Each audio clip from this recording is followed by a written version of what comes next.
Hi అండి. Welcome to my channel. నేను మీ ప్రియ. ఈ వీడియోలో తిమ్మనం రెసిపీ ఎలా చేయాలో చూద్దామండి.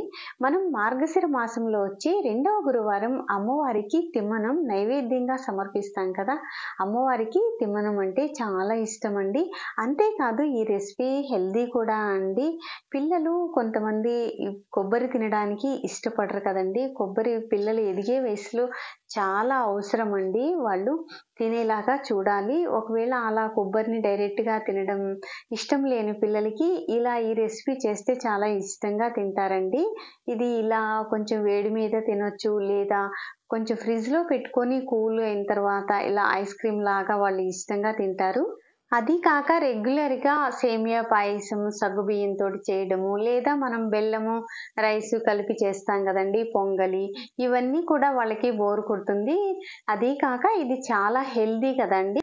హెల్తీయే కాక చాలా ఈజీగా గూడా చేసుకోవచ్చండి. తక్కువ ఇంగ్రీడియెంట్స్ తోటి తక్కువ టైంలో అయిపోతుందనమాట. మనం ఈ రెసిపీ చేసుకోవడం కూడా. ఈ రెసిపీలోకి వెళ్ళిపోదామండి. మనం రైస్ వండుకునే బియ్యం ఉంటాయి కదండీ, అవి ఒక గ్లాస్ తీసుకోండి. అది గ్లాస్‌తో అయినా తీసుకోవచ్చు, కప్పుతోనైనా కూడా ఏదైనా మీరు కొలిసి తీసుకుంటే ఏంటంటే మనం కొబ్బరి కానీ, బెల్లం వేసుకోవడానికి ఈజీగా ఉంటుందనమాట. ఇది క్వాంటిటీ ఎక్కువ అవుతుందండి. మీ ఇంట్లో తినేదాన్ని బట్టి ఇది కొంచెం ఎక్కువ తీసుకోవడమా, తక్కువ చేసుకోవడమా అనేది చూసుకోండి. నేనిక్కడ ఒక కప్పు తీసుకున్నాననమాట.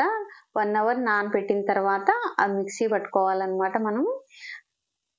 ఒక కప్పు రైస్‌కి ఒక కప్పు కొబ్బరి ముక్కలు వేశాననమాట. పచ్చి కొబ్బరి ముక్కలేనండి నేను వేసింది కూడా. ఇదంతా కూడా మిక్సీ పట్టుకున్నాను.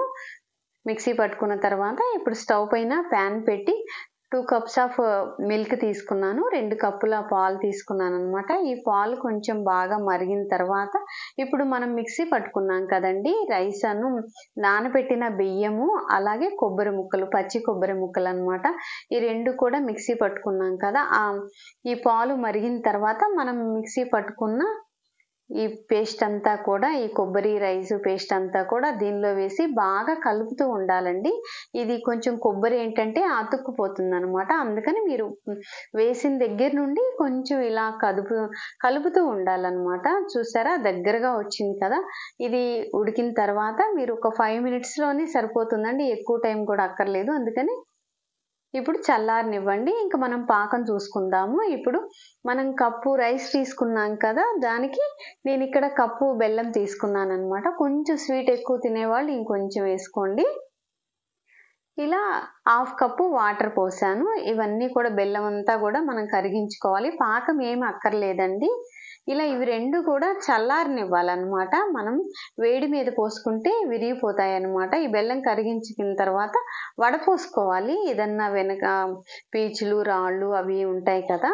ఇప్పుడు మనం డ్రై ఫ్రూట్స్ వేయించుకుందామండి. అందుకని ఒక స్పూన్ నెయ్యి వేసుకొని, మన దగ్గర ఏ డ్రై ఫ్రూట్స్ ఉంటే అవి వేసుకోవచ్చు. నేను ఇక్కడ కిస్మిస్ వేశాను, అలాగే బాదం పప్పు, జీడిపప్పు అన్నీ వేశాననమాట. వేసి నేతిలో వేయించుకొని మనం కలుపుకోవడమే. ఈ బెల్లం పాకం పోసేటప్పుడు ఏంటంటే బెల్లం పాకం కూడా కొంచెం చల్లగా అవ్వనివ్వండి. వేడి మీద పోస్తే ఏంటంటే విరిగిపోతుందనమాట. బెల్లం పాకం గోరువెచ్చగా ఉండాలి. అలాగే ఈ గ్రేవీ కూడా కొంచెం గోరువెచ్చగా ఉన్నప్పుడు కలుపుకోవాలి. ఇప్పుడు మనం వేయించుకున్న డ్రై ఫ్రూట్స్ అన్నీ కూడా నేతిలో వేయించుకుంటే చాలా టేస్టీగా ఉంటుందనమాట. ఈ డ్రై ఫ్రూట్స్ అన్నీ కూడా కలుపుకోవడమేనమాట. Tasty and healthy sweet ready అయిపోయిందనమాట. తిమ్మనం రెడీ అయిపోయింది. చూడండి చాలా టేస్టీగా ఉంటుందండి. ఇది మీరు కొంచెం థిక్‌గా కావాలంటే థిక్‌గా చేసుకోవచ్చు. ఇంకొంచెం మిల్క్ యాడ్ చేసుకోవచ్చు. లేదా ఇంకొంచెం గ్రేవీ దగ్గరకొచ్చేలాగా చేసుకోవాలన్నా కూడా అది మీ వీలుని బట్టి మీరు చేసుకోవచ్చు. ఇది పర్ఫెక్ట్‌గా ఉందండి. ఎదిగే వయసులో పిల్లలకి బ్రెయిన్ డెవలప్‌మెంట్‌కి కొబ్బరి చాలా ఉపయోగపడుతుందండి. అది డైరెక్ట్‌గా తినాలన్నా ఈ స్కూల్‌కి వెళ్ళే హడావుడిలో వాళ్ళు తినలేరు కదా. ఒకవేళ ఇష్టమున్నా తినలేరు. కొంతమందికేమో అసలు ఇష్టం ఉండదు కదా.